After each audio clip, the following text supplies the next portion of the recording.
missing tonight, but that's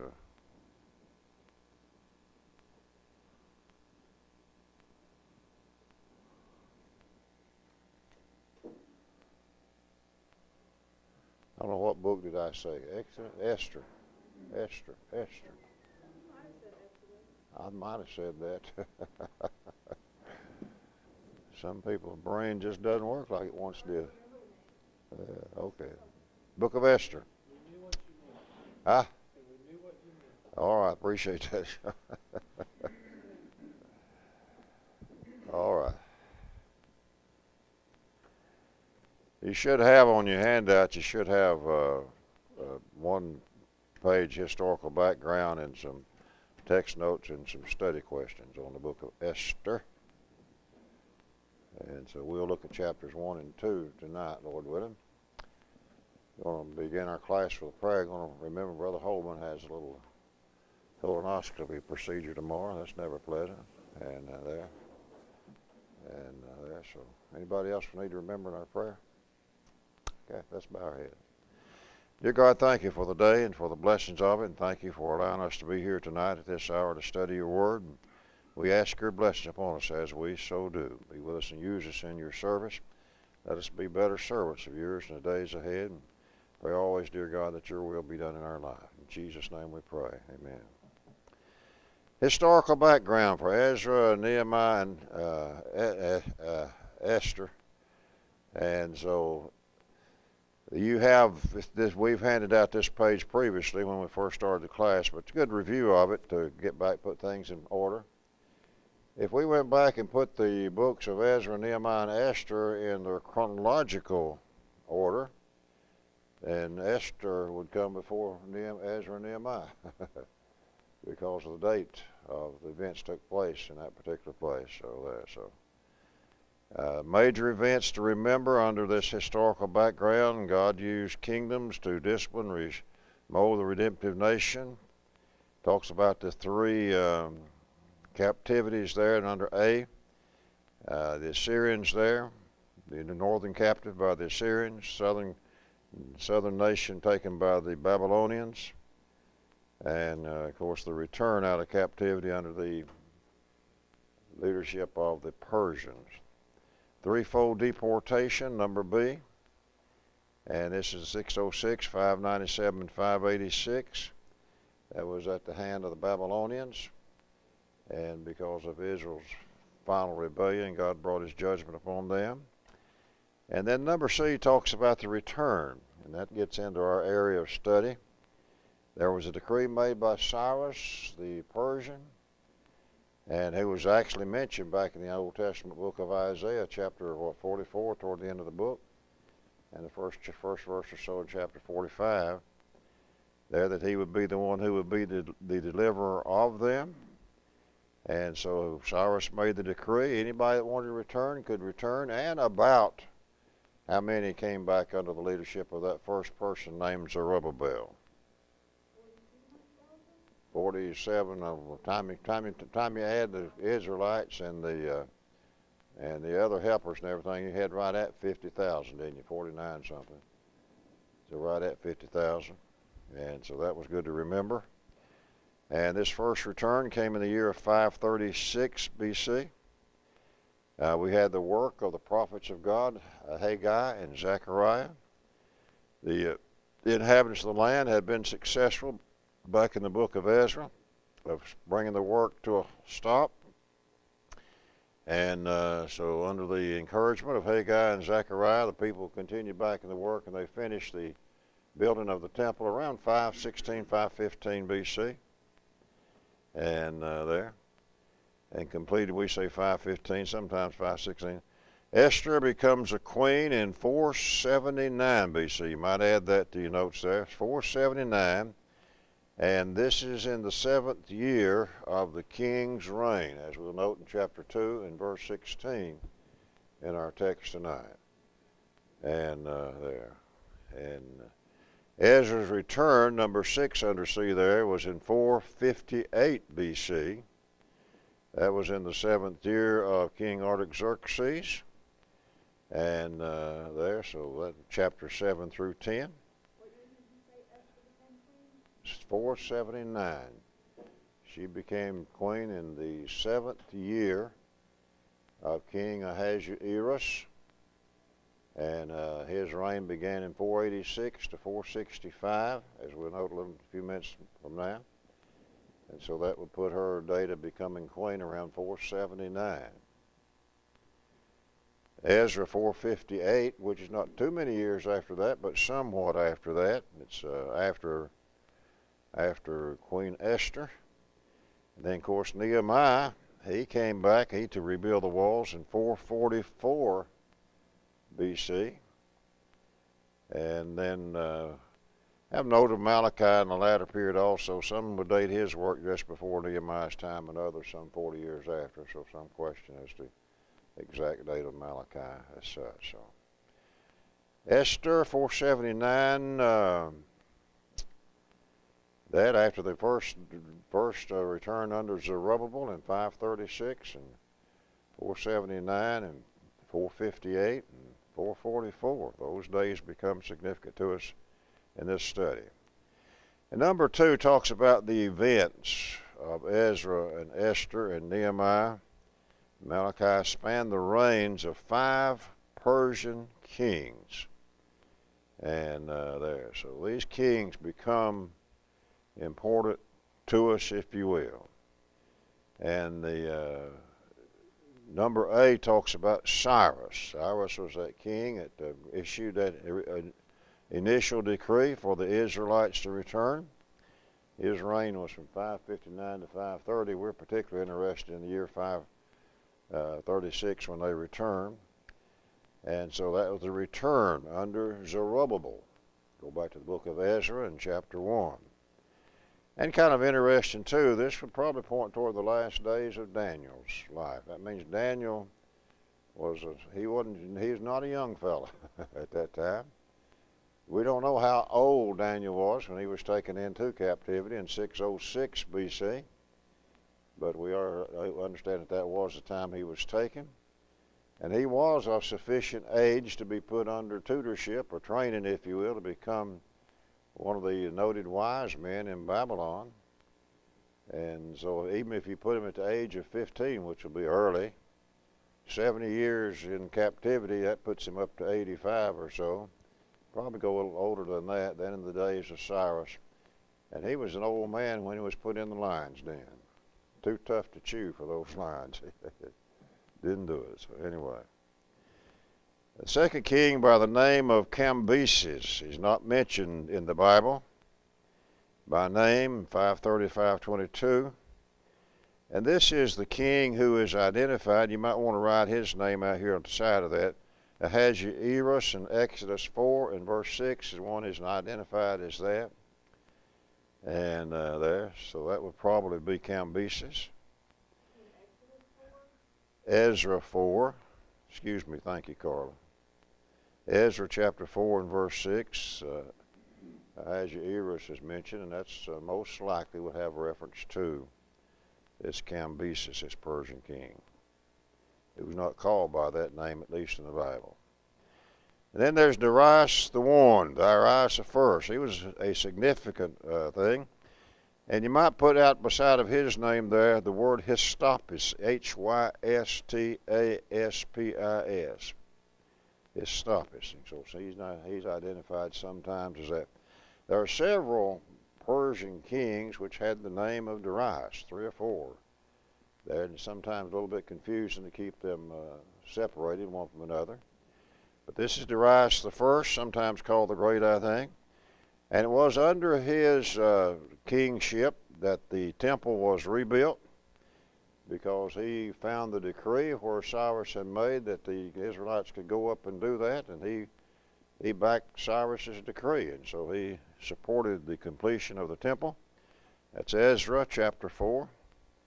And then number D talks about Xerxes the First, also called Ahasuerus. Now I say, well, why don't you use the term Ahasuerus? Well, a lot of people do, and I'm not going to take an issue with anybody that does. I'm just following the diacritical marking as it is in my text.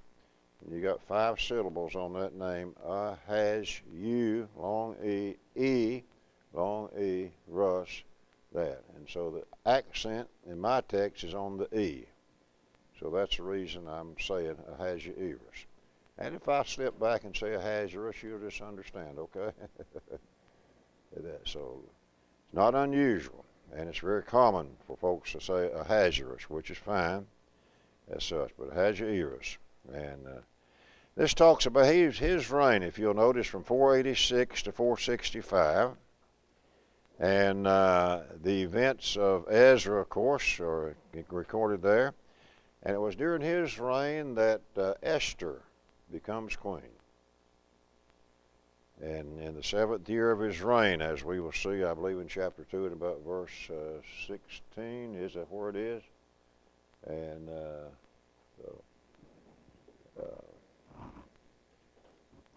if not, we'll find it. In 7th year of his reign, verse 16, chapter 2 and verse 16. 7th year of the reign of Ahasuerus.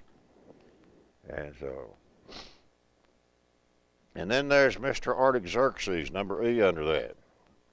In his reign, we remember, it's from 464 to 423 BC.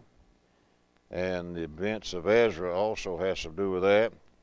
And Ezra returned under the reign of King Artaxerxes. In Ezra chapter 7, I believe it says in the 7th year. And since he began his reign in 464-65, we usually date Ezra's return about 458 BC. Some say 457, but there you go. So Ezra's return under this Persian king. And there. Not only that, but Nehemiah's return also was under the return of Artaxerxes. What year of Artaxerxes' reign did Nehemiah return? 20th year, okay? In the 20th year. So that puts him, that's how we date Nehemiah's return at 445 BC, because of the historical record of that return of that. So those are some very basic, fundamental backgrounds of it. Now, when we turn to the text of the book of Ester, in chapter 1 and 2, you have three events basically discussed in chapters 1 and 2 of the book of Ester. And you might just make a note up there in the right-hand corner somewhere at the top of your page there. You have the feast of Ahasuerus. You have the rejection of Queen Vashti. And you have the selection of Esther to become queen. And so that's basically the thrust of those two chapters as we go into them as such. So let's turn our attention to it. One thing you have to say about King Ahasuerus, the fellow knew how to throw a party, didn't he? I mean, 180 days worth, that's pretty good. That's a pretty good issue on it, isn't it? And so in the days of Ahasuerus, the one which reigned from India and Ethiopia, over how many provinces? 127, didn't it? And so if you had your study questions out, looking at them, you might fill that in as we go along in the process. And so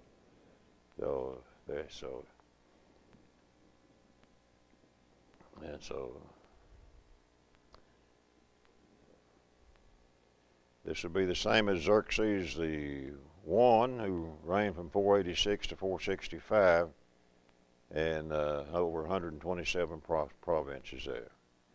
And he talked about the idea here that from India to Ethiopia, those days the king Ahasuerus sat on the throne in his kingdom. The kingdom was at Shushan, the palace. And so the Persians had moved the capital of the land from Babylon up to Shushan. Susa is another word for that, S-U-Z-A. And so it says in the 3rd year of his reign, he made a feast. And all the princes, his servants, and the power of Persia and Media, the nobles, the princes of province, being before him. And so in the 3rd year of his reign, if he began his reign in 486, what year would that be, the feast? 483, wasn't it? There in the process. And so, and this feast lasted, according to verses 3 and 4, for how many days, according to the latter part of verse 4? 180 days. 180 days. That's getting pretty close to half a year, isn't it? So 180 days. And he showed them all of his wealth and his riches and everything else. Why do you suppose Ahasuerus would gather together all the nobles and all the princes and all the elements really of government power in his palace and keep them there? Why would he do that? Good politics, you know. You know, here we are. We're all going to come together. We're all going to be here. We're all making up this great kingdom here of 127 provinces from India to Ethiopia. There. And so it might be a good idea. Well, you know, just a thought anyway. He showed the riches of it in the process. And so verse 5 says, when these days were expired, he made a feast unto all the people that were present at Shushan the palace. So he didn't quit at just that one feast. He went on to another. There's a seven-day feast for all those in Shushan. That would be the capital there in the process. And 104 days for the first feast. This feast here is going to last how long? 7 days, isn't it? Great, small, 7 days. The court of the garden. And this would be in the court of the garden of the king's palace. And so the court was part of that complex there where the king's palace was. It gives some idea of the description of that particular place. That's kind of interesting when you look at it there in verse 6. He says, there was white and green and blue hangings and fastened with cords of fine linen and purple silver rings and pillars of marble. Beds were of gold and silver upon a pavement of red and blue and white and black and marble. And they gave them drink in vessels of gold and vessels which being diverse one from another. Royal wine in abundance there according to the state of the king. However, verse 8 says the drinking was according to the law, none did compel, and so the king had appointed to all the officers of the house that they should do according to every man's pleasure. Why do you suppose that the Lord went to the extent to give us a description of that great palace to the extent that he did here in this place? Give you some idea of the magnificence of it, I guess, and the opulence of it, and there. So, one fellow said it was not just your everyday, ordinary affair of events as such, but was really, really a great event in the life and the process there. And what about they had the king's wine in there. Who had to drink the wine? Did everybody have to drink it? No, so only those who chose to do so. Drinking of the alcoholic wine is not going to get you very good in this old world, and that's going to be the case with the king here too in the process. And so here's what takes place. On the 7th day, verse 10, heart of the king was merry with wine.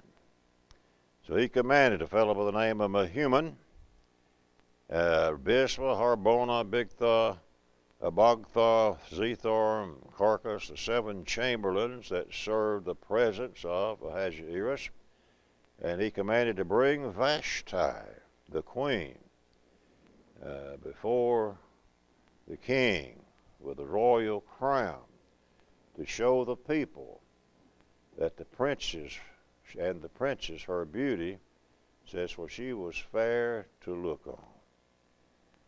Now the king had showed them his wealth,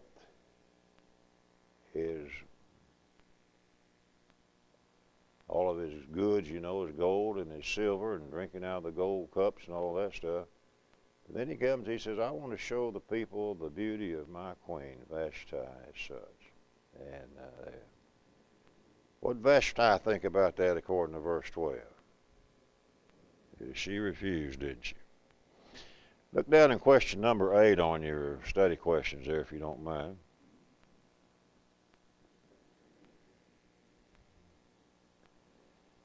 It said, the king commanded Vashti, when his heart was merry with wine, to appear with a crown royal, okay, and then show the people and the princes her what? And if you'll notice after the word Vashti, there's a little superscription of 1 which indicates a footnote. And if you look down at the bottom of the page there, footnote on verse 11, to bring Vashti the queen. And the Jewish Targum adds a word. What word does it add? Naked, yeah.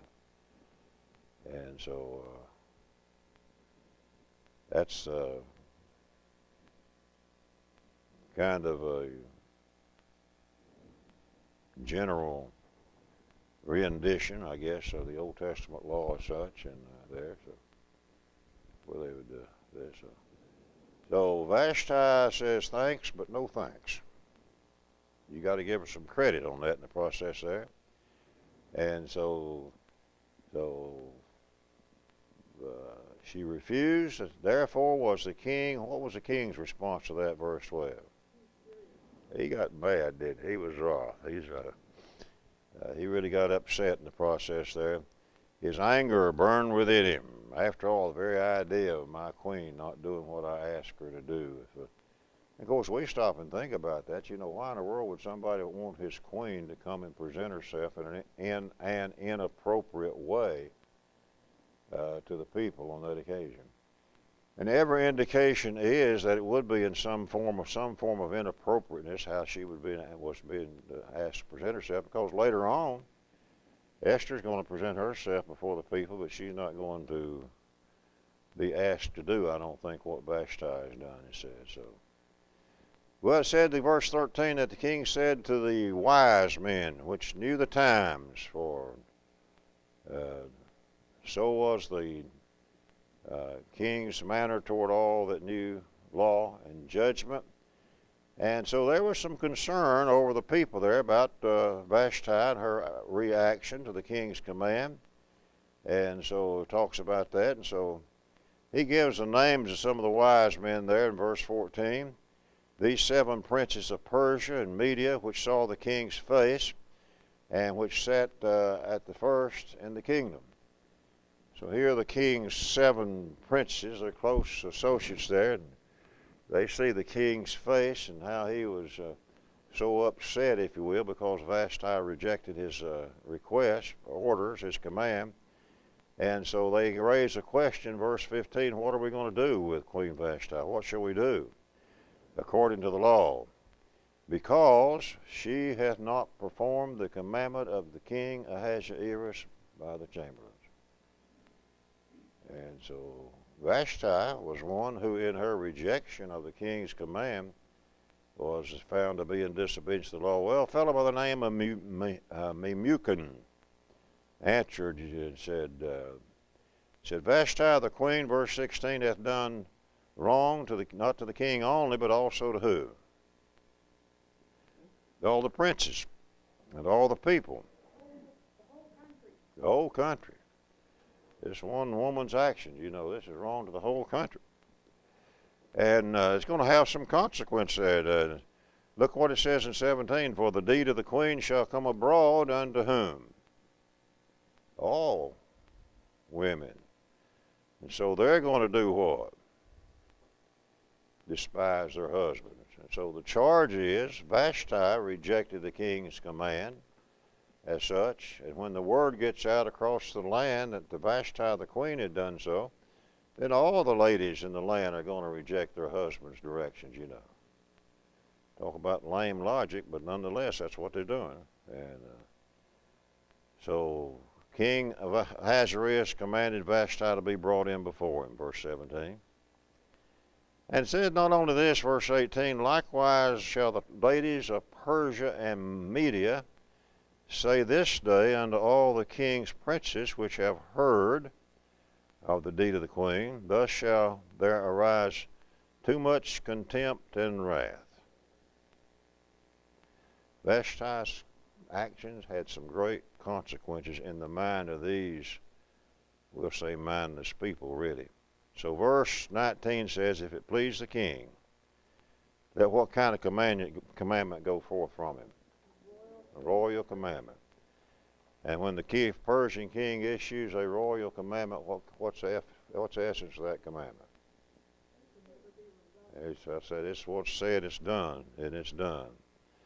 And let it be written among the laws of the Persian meeting that Vashti come no more before King Ahasuerus, and the king give her royal state unto another that is better than she. And so when the king's decree went, so he shall make, shall he be published throughout all the empire, for it is great. All the wives shall give to their husbands honor, both to great and small. And so the king felt compelled to issue a decree that all the wives of the land had to give to their husbands, proper honor, both great and small. No indication that there was anything ever contrary to that. It simply shows the impact of it. Well, it pleased the king or not, verse 21, to do that. 21. Didn't it? Did he do it? He did it, didn't he? Sent letters, verse 22, to all the king's provinces, that every man should bear rule in his own house, and that it should be published according to the language of every people. So we've got to get that Vashti taken care of. So that's the consequences of Vashti's rejection of her king's command to show her beauty. Chapter 2 talks about the idea of that which is going to lead up to the appointment of Esther. It says, after these things, date probably would be around 480 BC there in verse 1. After these things, when the wrath of King Ahasuerus was appeased, he remembered Vashti, what she had done, what was decreed against her. And then the king's servants came on to play again. Josephus, in his writings of this event in the days of old, make comment to the fact that the king really had become sorry that he had made such a decree relative to Vashti. But the only problem was it was a royal decree and couldn't be taken back. So nonetheless, he looked around. So here's the servants again giving him some advice. And the advice is simply there, let fair young virgins be sought for the king, so the king, let the king appoint officers in all the provinces of the kingdom that they may gather all in the young virgins into Shushan, to the house of women under the custody of Hegai, the king's chamberlain, keeper of the women, and let their things for purification be given them. So the decree is you send out into all the provinces of the land, get all the young virgins, bring them into Shushan. There's a house over here where the women will be kept, and they'll be provided things they need for what's called a purification. That's going to take a 12-month period for that to take place. And so, and the idea is let the maiden which pleases the king be queen instead of Vashti. And it says the thing pleased the king, and he did so. And there, so. We stop and we think about that. That doesn't sound like a very, how would you put it? Very appropriate way to go about trying. So what are we going to do? We're going to gather together all the young virgins throughout the land and bring them in and let the king go through them one by one and choose who he wants to be the queen. And so, that's what's taking place, and one that pleased him. Look at verse 5, if you will. He introduced to a fellow and her relation. In Shushan, the palace, there was a certain Jew whose name was, and again, I'm going to go according to the diacritical marking, Mordecai. Most people say Mordecai. I'm guilty of done that many times. Mordecai is the way it's marked here. Long A, accent on the CA, Mordecai. Son of Jair, son of Shimei, son of Kish. What tribe is he from? From Benjamin. He's Benjamite. And he's one who had been carried away from Jerusalem with the captivity, and who had been carried away from Jerusalem with the captivity, which had been with the days of Jeconiah, king of Judah, whom Nebuchadnezzar, the king of Babylon, had carried away. And so that goes back to the days of the 587 carrying away under Jeconiah in the process. And then it says in 7, he brought up Hadassah. Hadassah, I like that name. That is Esther, his uncle's daughter, for she had neither father nor mother. And the maid was fair and beautiful, whom Mordecai, when her father and mother were dead, took for his own daughter. So that puts a relationship between Mordecai and Esther, Hadassah. I like Hadassah. That'd be pretty nice. What does that make them, relatively speaking? Huh? Uncle and niece. How about first cousin? Would that work? Nope. You got an uncle. Huh? Yeah. Okay. We got an uncle's daughter. And so my uncle's children and I are first cousins. So that's probably the relationship here. Mordecai was a man who had some prominence there in the court relative at Shushan with the king, as we see. And her parents were dead. She didn't have anyone, so Mordecai had taken Esther, and he took her as his own daughter. So he took her in, and he was raising her, I guess we would say, in our day and age in the process there. And he was probably a servant there in some capacity in the king's palace there. And so here's the prospective queens and how they prepare to go into the king. Beginning about verse 8, it came to pass when the king's commandment decree was heard, when maidens were gathered together unto Shushan the palace, so the custody of Hegai, that Esther was brought also into the king's house, to the custody of Hegai, keeper of the women. So Esther was brought in among the other women which had been gathered from around the country in the process. And it said in verse 9, the maiden pleased Hegai, the one who's the keeper of the women in the house of the women there in the process. And she obtained kindness with him, and he speedily gave her things for her purification, such things as belonged to her, and 7 maidens which were meet to be given her, and the king's house, and he preferred her, and made unto the best place of the house of the women. Oh, what did he think of Esther? Yeah, he liked her, didn't he? And that would speak, I think, would speak well to Esther and her deportment in there. But you know, he looked at Esther and he liked her, and so he provided everything far and above, it looks like, what all the others got in the process there. So, and doing just taking care of Esther in a good way, and everything. So there you go. Look at verse 10. It said Esther had not showed her people, nor her what? Kindred or family. Why? Well, for Mordecai had charged her that she should not show it. Someone said, why didn't she show? Which means she didn't tell the king, or the people brought her in, that she was a Jew. And so why didn't she do that? Somebody told her not to do it, didn't they? That's Mordecai. So she didn't do it. And so the king's not going to know that in the process which goes forth here in the process. And so Mordecai walked every day before the court of the women's house to know how Esther did. So Mordecai staying in contact. He knows what's going on in the process there. And verse 12 talks about 12 through 14, whenever maid's turn was come to go into the king Ahasuerus, after that she had been 12 months, according to the manner of the women, for so were the days of purification, to which 6 months with oil and myrrh, and 6 months with sweet odors, and with other things for the purifying of the women. And it seemed like they wanted to go through. Number one, being shut up for 12 months would prevent any possibility of any promiscuous type of activity. Plus, they would get the very best of treatments and everything else. And they're going to smell good when they get out. They're going to smell very good.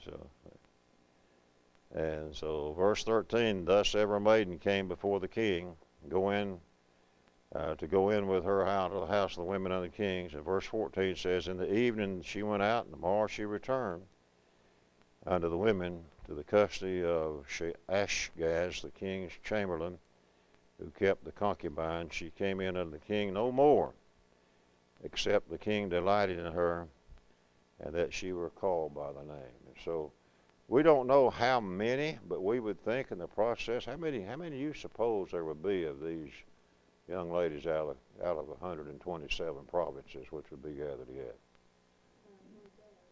At least a minimum of that, wouldn't it? You're talking about a buku of people. And they would come and go into the king, every one of them, which is kind of beyond our ability to fathom.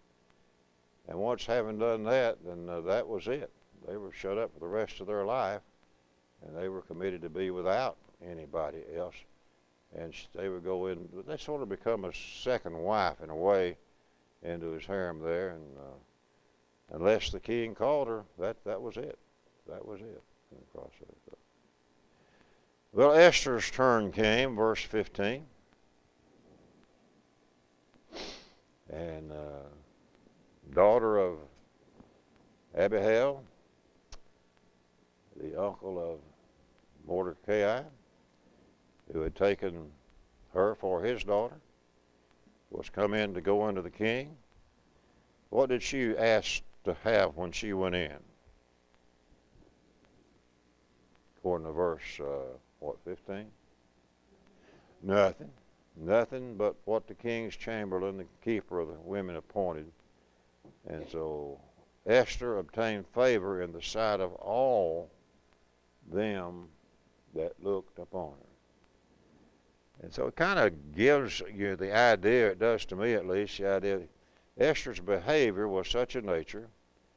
You don't see Esther over here trying to make special preparation for herself that she might become better appearance-wise than the other women as such.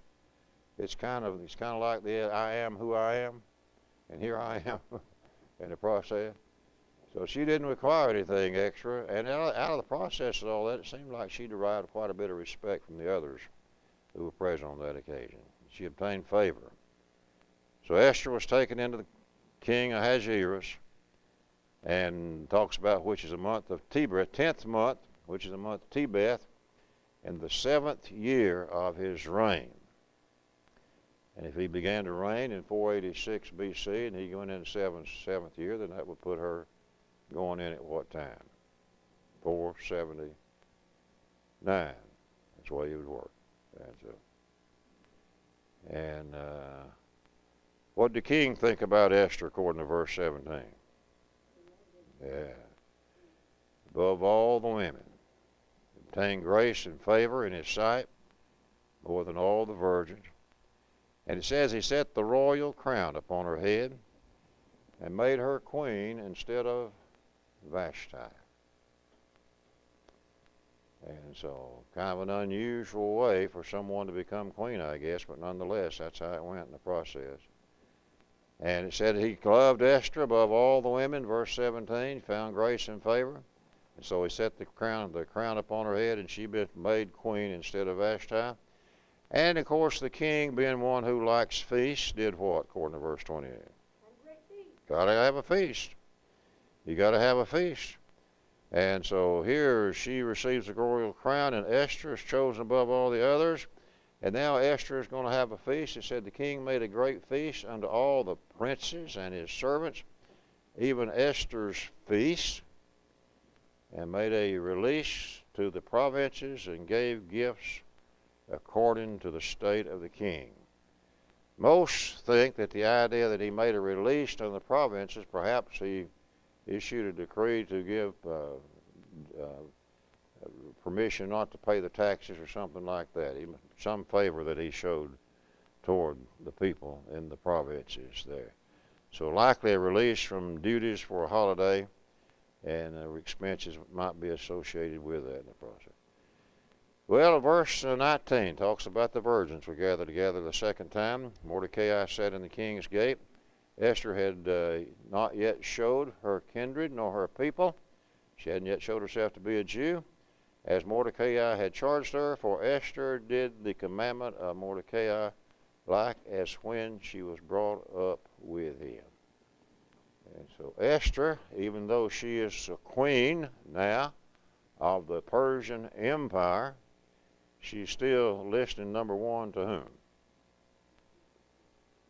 To Mordecai. And don't listen to him. He's the one who brought her up. He's the one who provided for her. And he was the one who was ever present for her. And that's going to have quite a bit of implication in their lives in the days ahead for Esther and the people of Israel too in the process. So let's look at the last 2 or 3 verses here in chapter 2. Kind of an interesting event takes place. It said Mordecai was in the king's gate, And those who sat in the king's gate are those who had some elements of, authority or awareness. I don't know just exactly what all the duties of the one who sat in the king's gate was, but he was there. And he was there apparently by appointment. And he sat in the king's gate, and there, and he says, when he was there, it says, two of the king's chamberlains, a fellow by the name of Bigthan and Teresh, of those which kept the door, were wroth, and sought to lay hand on whom? On the king, didn't they? Someone says, what were they all uptight about? I don't know. It just simply says they were wroth. They were angry. And since they were keepers of the king's door, that means they had access to the king. And they are going to take their vengeance out on the king. But the point being, verse 22, this thing was known to Mordecai, who told somebody. Who did he tell? Verse 22. Esther. And Esther in turn certified or told the king. What did she tell the king? Yeah, what's going to take place. But said she did it in whose name? Mordecai's name. Now that's going to have quite a bit of impact later on in Mordecai's life and relationship with the king and with the king's fellow that he promotes. It creates quite a stir. And so Esther goes and he tells the king about this fellow, Bigthan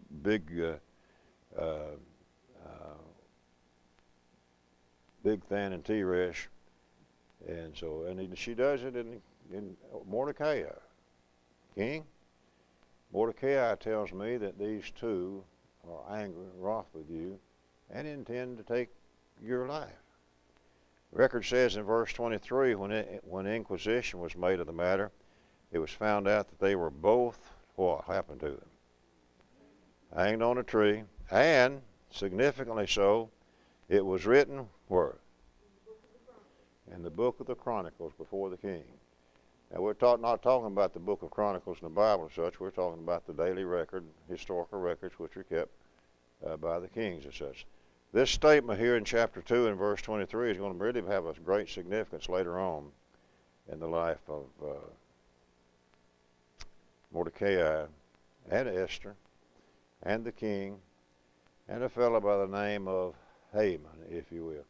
We're going to take just 2 or 3 minutes and introduce this fellow in chapter 3. And then it's so lots taking place. Verse 1 of chapter 3. King Ahasuerus promoted somebody. Who did he promote? Haman, the son of Hammedatha, the Agagite, and advanced him, set his seat above all the what? Princes that were before him.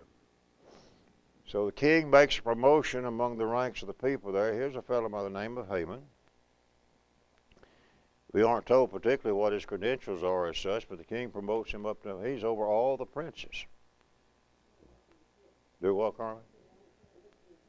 It went to his head, that's for sure, yeah. It's going to go to his neck later on, isn't it? There you go. And so the point being is this. Here's the king's servants, and as Sister Carmen says, it kind of went to his head there. All that were in the king's gate, that's where Mordecai was, you remember. They bowed and reverenced Haman. For the king had so commanded concerning him. What about the latter part of verse 2? Who did not? Yeah, Mordecai. Mordecai bowed not, nor did him reverence. That's just more than Mr. Haman could stand. He wouldn't bow down and give him reverence at all, and and this would be in violation, really, also of the king's command in the process there. But anyway, and the king's servants, which were there in the king's gates with Mordecai, said, "Why transgressest thou the king's commandment?" And so he kind of knew what that fellow was like, didn't he? And so when it came to pass, when they spake daily unto him, that he hearkened not unto them. And they told Haman, verse 4, to see whether Mordecai's matter would stand, for he had told them that he was a what? Jew. So Mordecai tells the people, says, I'm a Jew, what have you. And he just simply not going to bow down and reverence this other fellow like this other fellow almost insisted that he did in the process there. And so what about Haman there, verse 5? When he saw that Mordecai bowed not, nor did him reverence, then what about Haman, latter part of verse 5? He was, yeah, we would say he was fit to be tied, wasn't he? And he was angry. And he's going to take it out, not just on Mordecai, but since Mordecai now is a Jew, he's going to turn his attention to the destruction of the Jewish people in every way that he can. So he sought to lay hands on Mordecai alone, for they had showed him the people of Mordecai. Wherefore Haman sought to destroy all the Jews that were throughout the whole kingdom of Ahasuerus, even the people of Mordecai. And then verse 7 says, we're going to put a plague right here.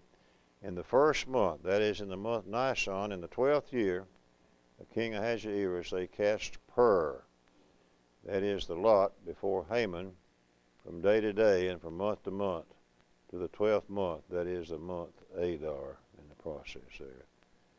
And so Mordecai refuses to bow to Haman. Haman is going to take his hatred out, not only out on Mordecai, but on all the Jews. And this first month, Nisan, will be comparable to our March or April. And the 12th year of Ahasuerus, that'd be about 474 BC. So they cast pur, that's the lot. And so if you, in your notes there, you have the notes from Pulpit Commentary, it says, lucky and unlucky days are recognized generally throughout the East, and it's a widespread practice on any affair of consequence in taking in hand to obtain a determination of the time concerning it, or carried it into effect by the calling of the arbitrament of chance. Okay. All right, just one thought before we close, and that's this. We have studied the book of Ezra and Nehemiah. And we are studying now the book of Esther. And if Esther had been less of a person than she was, there would be no Ezra and Nehemiah. Because all the Jews would have been eliminated. And so because of this one lady who had great courage and great strength, and she saved an entire nation of the nation of Israel. Let's bow our heads for prayer, folks. Lord, thank you for the day and bless your hand. We pray your richest blessings be with Brother Holman as he undergoes this procedure tomorrow. Things will go well with him. Help us always remember you, the source of our strength in this earth. Our prayer is that you would bless us and strengthen us in your cause. For it's in Jesus' name we pray. Amen.